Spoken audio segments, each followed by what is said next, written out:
Hey everyone, welcome to the Mambo Life podcast. My name is Iman Baloo, and today I'm here with a very special guest, Juni.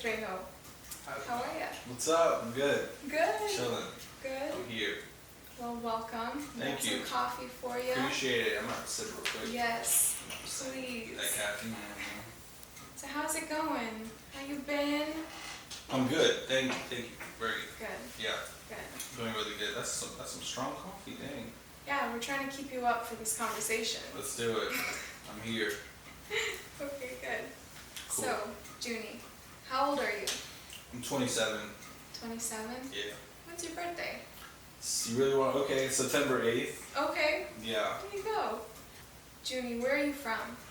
So I was born in New York, but I lived in Florida for 10 years up until like 14. Moved back to New York at 14. Lived there for 10 years.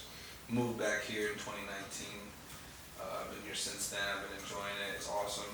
Yeah. But I'm actually Colombian and Croatian and a few other things. But yeah. That's very cool. Thanks. Yeah. What are your favorite colors? I like black. I like purple.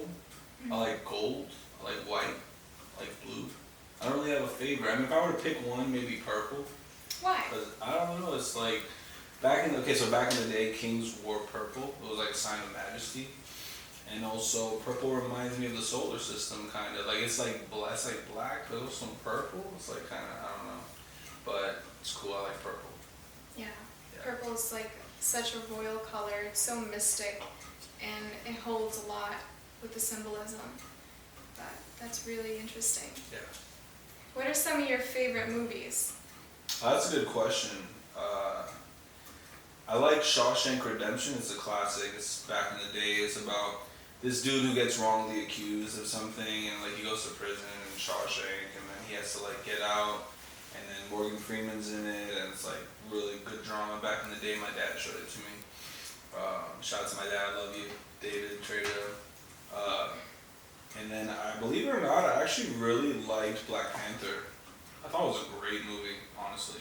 Like, you know, it's because it was something different. You know, bringing Africa to Marvel was cool. Yeah. Yeah. So where do you live now? I'm in Central Florida. I've been here for like 3 years, going on 4 years, and ever since I moved here, it's just been amazing. You know, it's really night and day. I moved here from New York, and I was just going through a lot of things over there, like financially, like livelihood-wise. Moved here and just like it was like a whole new chapter. It's just been amazing. Every second's been amazing. I've been enjoying myself here. It's just a great place to be. I really am over New York for real. So I've just had enough of it. You know, I mean, God bless anyone who's still there, but I've had enough of New York for real. Yeah. No, The city too. I was in New York City. Like it's not easy. You know, really not. But yeah. Wow, yeah. So it's been a blessing being here in Florida for you, and you've found plenty of opportunities to grow your music and some of the other things that you're doing. So Yeah. that's really awesome. Thank you. Yeah. Yeah. What is Mambo? And why do you call yourself the Mambo King? It's a great question. So Mambo is a term back in the day, like maybe 50 years ago, 50 plus maybe, I don't know. And it's basically a term that means the sound, the groove. You know, I think the term was founded by Cubans. I believe also like other Spanish countries, like Hispanic, Latin countries in South America. And it's just like a term that meant like the groove. Like, you know, you bring in the mambo, you bring in like there's some jazz in there, there's some salsa in there, drums, like African drums, Cuban drums, stuff like that. And so, call myself the Mambo King, just like the king of the sounds, you know? My sound is very, like it has all of that. It has the strings, the horns, African drums in it. So the only thing I could think of was like mambo. I was like the only term that I could think of that would work to describe the music I make. Right. Yeah. Now, I've listened to a lot of your music, and so that definitely fits your music. I think that's like a great way to describe yourself. Thanks. Yeah. So you touched on this a little bit, but what do you call your genre of music? So I'm trying to really like trademark it. It's Afro jazz, but it is a mixture of a few genres because I don't only do Afro jazz. I have a straight pop track called Dance With Me, and then also All Night is like straight pop. So it's a mix of pop, Afrobeats, and hip hop, really, you know. And yeah, I mean, just trying to like, you know, do something new and just have my own sound, you know, really. Not trying to sound like anyone else. Yeah. No, that's such a niche genre that you've picked, and I know some of your music can bounce off of like pop and some hip hop here and there. You do some rap, but I think Afro jazz is like a great way to describe your music. Yeah. Yeah. Thanks. Who or what are some of your biggest inspirations in music? I think there's quite a few. I mean, should I just go through all the names or you want to cook it? I mean, growing up, I used to listen to like everything, you know. Not anymore so much, but I think like some of the first rappers I was listening to was like Biggie and Tupac and like Tribe Called Quest. Oof. Okay. Love Tribe Called Quest. Jazz with hip hop. They were the first to do it. Just mix jazz and hip hop, and they're like legends. Tribe Called Quest. And then definitely Justin Timberlake. Who else? I mean, newer people is like Wizkid, Wande Cole, Burna Boy. You know, those are like the Afrobeat people. I love those people. And then I love Andy Mineo and Lecrae. They're two Christian rappers. They're really cool. Like, I love their music. They're good guys. I actually met Lecrae one time after a concert. It's a fun story. I met Lecrae. It was after a concert called Misfit the Conference. And him and Andy performed, and then it's kind of a crazy story. I met this dude named MC Jin. He's like a famous rapper. He used to be signed to Rough Riders. He became a Christian rapper. He's like, hey, I'll drive you home to Queens. I knew he was chill, so I'm like, all right, cool. We stopped by this Holiday Inn and we meet Lecrae. I'm like, what the heck? It was like a birthday gift. I'm like, I'm meeting my favorite rapper. Like, what the heck's going on? Yeah, it's kind of a crazy story that happened to me. I met my favorite rapper outside of a Holiday Inn. I think it was 2014 or 2013, I think. Mm-hmm. So that was cool. I'm trying to meet the other ones too. I've seen the other ones live. Like I've seen Wizkid live in Brooklyn one time, and yeah, I love, you know, the Afrobeat stars like Wizkid, Wande Cole, Burna Boy. Very big inspiration. I love their music. Okay. Excellent, because I'm going to be on my ride home listening to all these new artists now, because cool. Some of them I have not heard about, but I'm so interested. It's a drug. Be careful. You get addicted. Yes. She knows all I play in the car is Afrobeats. Mm-hmm. I'm so over it. Like, I love hip hop, but I'm over it, you know? I really am. I listen to it. It's cool. I'm always looking for something different when it comes to music, so I think with your music, like I get some of that with the good beats, and it makes me want to like get up and dance. Yeah. So that's always fun. Dancing is so important. You gotta dance. Like if you just want to change your mood, just put on some music, start dancing. If it's alone in the shower, just do it alone in the shower. Maybe not in the shower. It's a little rated R, but like, you know, in the living room. You know what I'm saying? Dance like as you're cooking. You know what I'm saying? Move around. It produces dopamine, serotonins. You know what I'm saying? Absolutely. What are your latest music video releases? So I just dropped a music video called Fine Girl. It's for my single Fine Girl. And I really loved how that came out. Like I had a great time with that crew. More content coming soon. I have another new music video dropping first week in December. That's going to be really cool. Mm-hmm. And has some Spanish in it too, just saying, in the song. So that's pretty cool. I want to bring my Spanish out, make it multicultural. Because I also got Pidgin in it too. I know it's kind of trippy, right? I'm making a song with Pidgin English and Spanish. You never heard that before, but yeah. Or maybe you have actually. I think there's some people doing it, actually, a few people. But yeah. And then also dropping some other content too, so promos and stuff. Well, that'll be pretty unique. Thanks. I love Fine Girl. Where do you shop your outfits? Because I love the fit you got going on right now. And I gotta know, I have a brother, I love shopping for him. So where do you find your fits? So there's a couple stores that I get from. I think H&M is an easy go-to, you know, for a very like chill vibe, like just chill stuff. I used to love Forever 21. I haven't shopped there in a minute. I actually worked there in 2015 for like a year. I was doing everything, cashier, greeting at the door, even did some like putting like clothes on the mannequin or whatever. Yeah. And Yeah, what else? Shein's cool. I recently bought like a whole thing. I bought like a whole wardrobe from Shein. And I was like, working out, I was like, my shoulders were getting broader. I wasted like $400 on Shein, on clothes that are too small for me. You guys, it's crazy. I was so annoyed. I had to like give it away. But yeah, what else? I like Zara. Aldo, got some nice shoes. Where else? Believe it or not, TJ Maxx, Ross, and Marshalls. Cheap, simple clothing. We all know that. If you're in USA, you know what I'm talking about. Like it's the most like chill clothing. I'm big on Marshalls and TJ Maxx.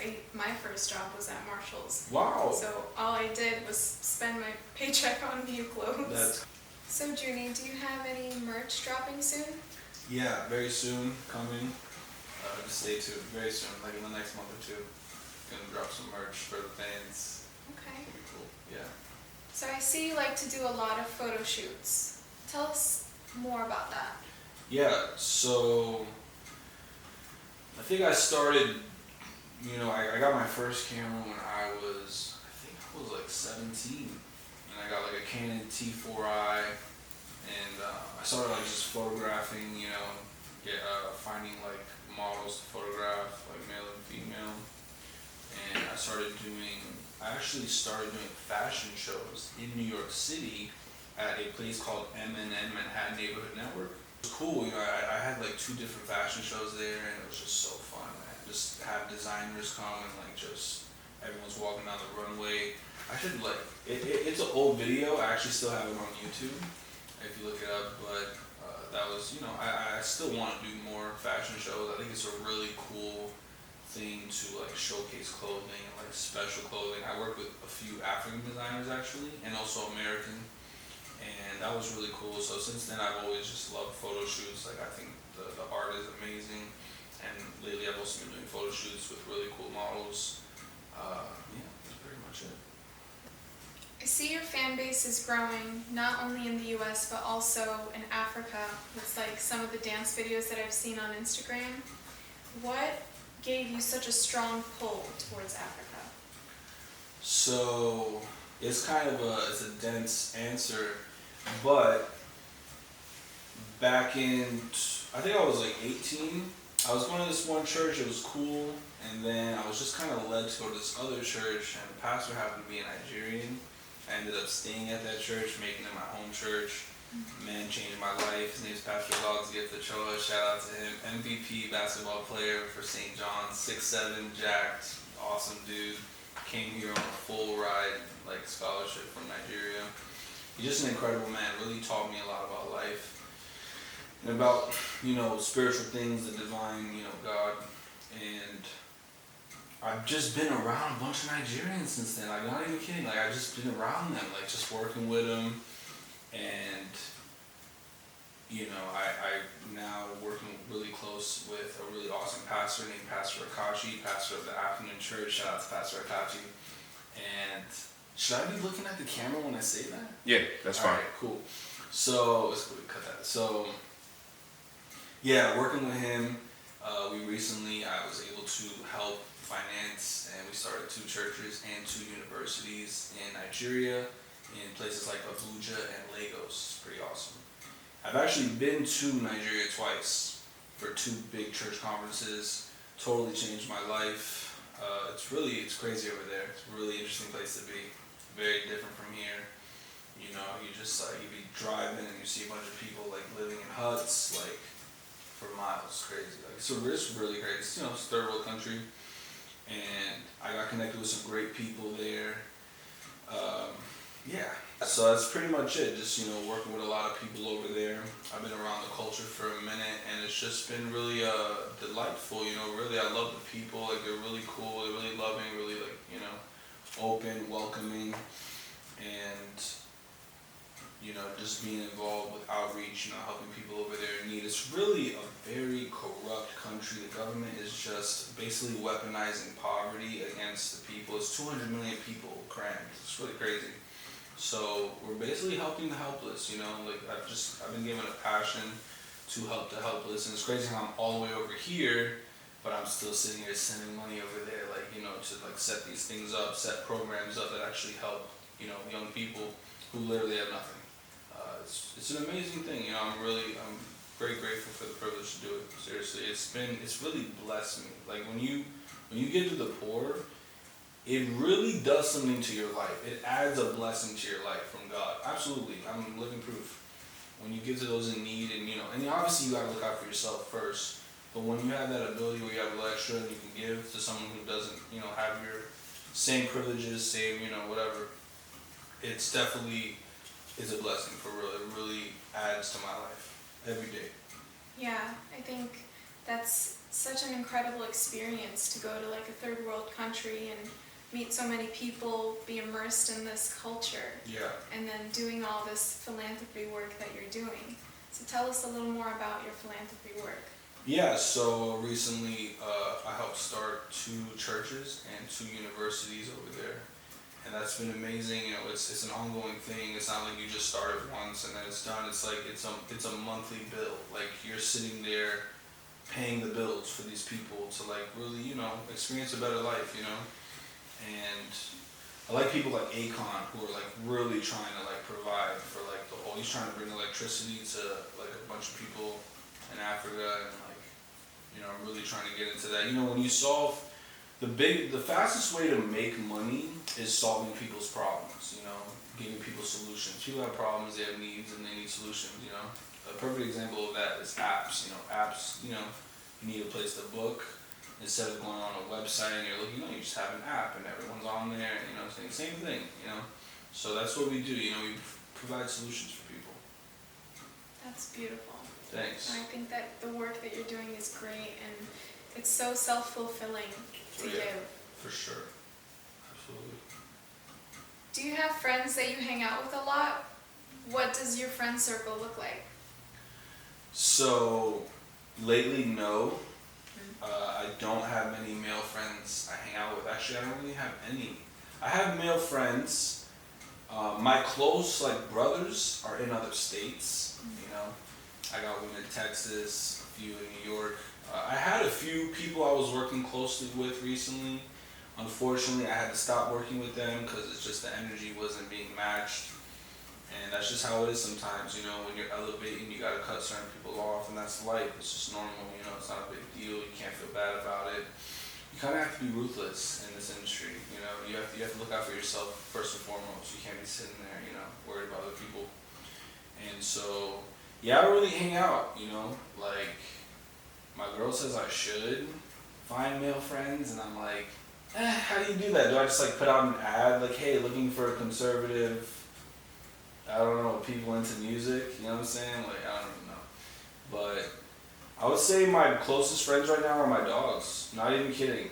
I have like 4 of them, and then I have like a whole litter of, I do some dog breeding, you know, like on the side. And I got like 6 little babies living in my house right now, little baby dogs. So they kind of keep me company. I know it sounds kind of bizarre, I'm like the crazy cat lady. But they're mad cool. Like, you just chill with them, they just chill with you. Like, I'll just be having like 12 dogs in my living room and stuff, just chilling. We just watch movies together. It's really cool. That's great. I love it. The crazy cat lady, but the crazy dog guy. I'm the crazy dog guy. Yeah. Literally. That's great. Yeah. So why live in Florida? What made you move away from New York? You know, it's a matter of policies and government. You know, I'm tired of the blue people policies, man. They're destroying every state that they control. It's just common fact. They really are. Like, it's a literal, you can go Google it. Like, they're destroying California, New York City, crimes at an all-time high. I'm just tired of their policies. Their policies are very, like, corrupt. It's, like, crazy. You come to Florida, and it's, like, freedom. It's, like, you know what I'm saying? In New York, you cannot defend yourself against an intruder with a gun. You will literally go to jail for trying to defend someone with a gun. In Florida, you can literally shoot an intruder and not get in trouble. And I'm not saying you should shoot people, but I'm saying you should be able to protect yourself, you know? So, like, yeah, no, for real. And everyone agrees with me. Elon, everyone agrees with me. We all know it. Like, you know, conservative states are where it's at, you know? Okay. Yeah, I mean, Florida is pretty great to live in. Oh, it's beautiful. New York, I was cold. I'm kind of allergic to the cold. It makes me depressed. I'm not even kidding. Like if I feel it, I'm like, I start thinking about my past and how like crappy it was, and I'm just like, it's like kind of a dark place for me. The cold. I'm not even kidding. We won't go there. but the cold here is nice because I know it's like for a few seconds and it's gonna be warm again. You know what I'm saying? But I hated 10 degrees in New York. I hated it. I remember sleeping on my friend's floor. It was 10 degrees. I was broke. It's like life. You know what I'm saying? Like you just feel that darkness. But it's okay. You got to go through that. It's part of life. I heard you got signed. So what does that entail? Tell me a little more about that and what type of deal you have. So it's pretty cool. I'm working with like an independent angel investor. It's not really like a typical record deal. I basically have full creative control. I'm basically like in charge. I just got the funding, which is cool. You know, it's like that's how you want it to be. These days, you know, people are becoming slaves to record labels where they just like own all your masters and stuff. Like you just have no say. Like you're a slave, and who wants to be that? Like for real. That's just horrible. Like you want ownership, you know. Yeah, you know, it's pretty cool. The money's nice, and it's just like a big loan, you know, and connections, you know, all types of like really cool promotional connections. So it's great, you know. I'm experiencing it now. Let's see, you know. Yeah, no, that sounds great. And I think as an artist, like you want the freedom to create and express yourself, and then have that for yourself, and not have someone looming over it. So that's very interesting. Yeah, definitely. Like, it's really, I mean, like, as an artist, like, if you really have it in you, you don't need someone to be advising you on your art. It's either you have it or you don't. And so these days you have these people who are like, yeah, I can sing, but I don't have anything else. Can you do everything else for me, record label? And they do it, and it just kind of becomes like this robotic thing. And they're just like an actor in a movie. Like, you're just being told what to do. And that's why I love Afrobeats. Because all these dudes are so independent. They know what they want, their vision. They're not a slave to anyone. Like, all that, Burna, WizKid, they're their own career. Like, they are the career. Like, it's not like USA. It's very different. Like, it's like you either know what you're doing or you don't. Like, I don't ask people for help on my music. I don't ask people for help on what I'm doing. Why? Because I know what I'm doing. Like, that's how it should be. And that's the same with business. That's the same with anything in life. It has to get to a point where you know what you're doing. You don't need so and so's help. You get the thing done. Period. You know. And that comes with having a divine vision from God. Absolutely, you need that purpose downloaded in your spirit. 100%. Awesome. Yeah. Off camera, you talked about a web series that you're going to start soon. So Yes. Tell me a little more about that. Yeah, so I've basically been a big connoisseur of TV and movies. You know, who isn't? You know, it's so entertaining. You got Netflix and all this cool, you know. I mean, I don't know if you know Boy Meets World. That was my stuff back in the day. Since, like, you know, I think I was like 8 years old when I first started watching Boy Meets World. I would just sit there for hours just watching. This is so good. Like, melting my heart, like feeling emotions as an 8-year-old. Crazy. And so I've always had a passion to start a web series. I'm trying to do something that's like a mixture of Boy Meets World and The Office. Straight up, you know? And yeah, just coming soon, don't worry. Working on it soon. I got a few actors already, so just working on that. I'm so excited for that. I think Thanks. that's going to be super funny. Yeah. I love The Office. Yeah. I watched a little bit of Boy Meets World, so I think that's going to be so cool. Yeah, thank you. I hear you're a businessman and you have some entrepreneurial endeavors. So what kind of businesses are you into? So I own a shea butter company. Shout out to Eternal Sun Shea. I work with my girl. It's pretty cool. And then also I do some Airbnb. I became a super host in like 6 months. I have the dopest crib in Tampa. It was like dope. If you know Blue Lux. And then I also do a little bit of dog breeding on the side. It's cool. It's chill money. You know, you make a couple racks every month. Some people make like 40 G's a month doing dog breeding. You have to have like, you know, high quality purebreds and stuff. It's a big, you know, big business. People love dogs. The man's best friend. And then also I run an online payment platform for social media promotion, all types of services online. And then also I do a lot of philanthropy work, and that's like nonprofit, but it's a big deal for me. I love it. And yeah, that's pretty much it. I think in today's world, one thing that is super easy to get into is digital work. All types of digital work, Fiverr.com, all types of digital work, video editing, graphic design. It's just so easy, and if people need that. And I literally have dudes in Bangladesh and like Sri Lanka doing graphic design for me right now, or like whatever, doing like some social media promotion. So we're living in a world where like you could live in a third world country and come up just by having a really dope service, and I've seen that. I've seen people come up. Yeah. I mean, you do so many things. Yeah, it's cool. It's easy. You just get it done. Yeah. So you're pretty good at managing your time. Oh yeah, you gotta. The beginning of success is discipline over how you spend your time. For sure. Every day, have like a to-do list. Get 7 things done every day, every single day. Just write it out. What's 7 things I want to get done today for my future? Absolutely. I'm gonna take that and I'm gonna use it now. Do it. Yeah. What is your #1 message to your fans around the world? I would say number 1, I'm a Christian, so serve God, absolutely. I believe Jesus is Lord. It's definitely been a life-changing experience for me.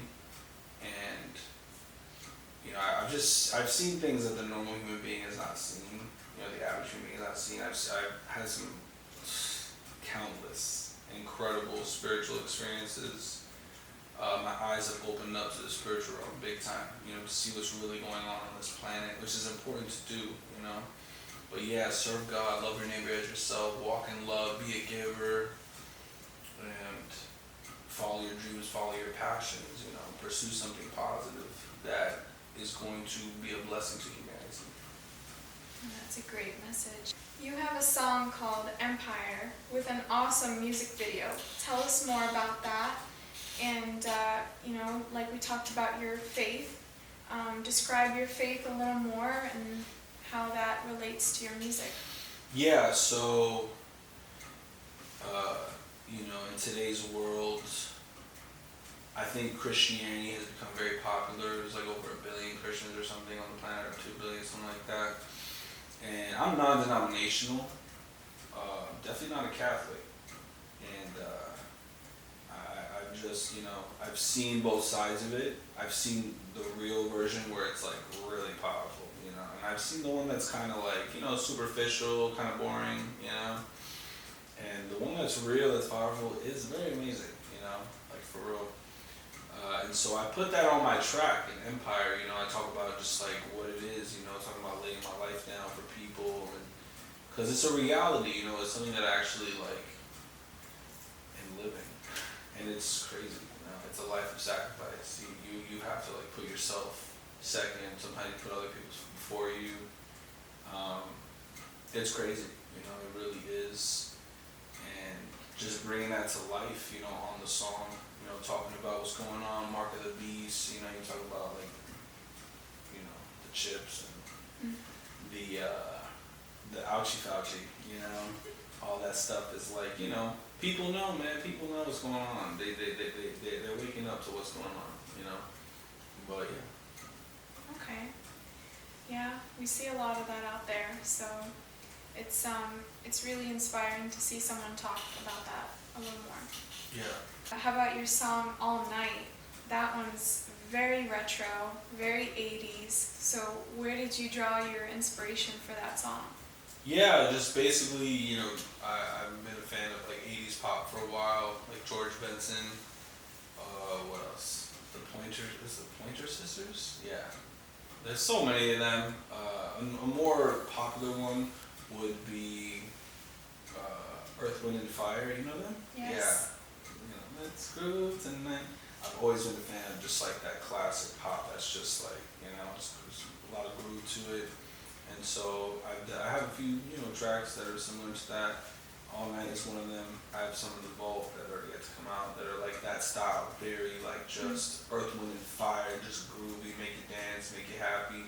I got a few of those that I'm gonna put out soon. trying to drop an EP soon actually, with a few of them on it, like just some 80s pop joints and then like some Afro jazz. But yeah, it's just like a classic. It was crazy because the sound was very 80s 90s, and then we happened to shoot in a house that had a bunch of like retro stuff in it, like props. It was really like cool, like kind of like a coincidence, and so it was cool. I love the sound. Yeah, excellent. I loved the music video. That was beautiful. Thanks. And I totally want to stay in that house. If it's an Airbnb, I need the link. Yeah. I don't know if it's an Airbnb. I think it's just pure space. Okay. Yeah.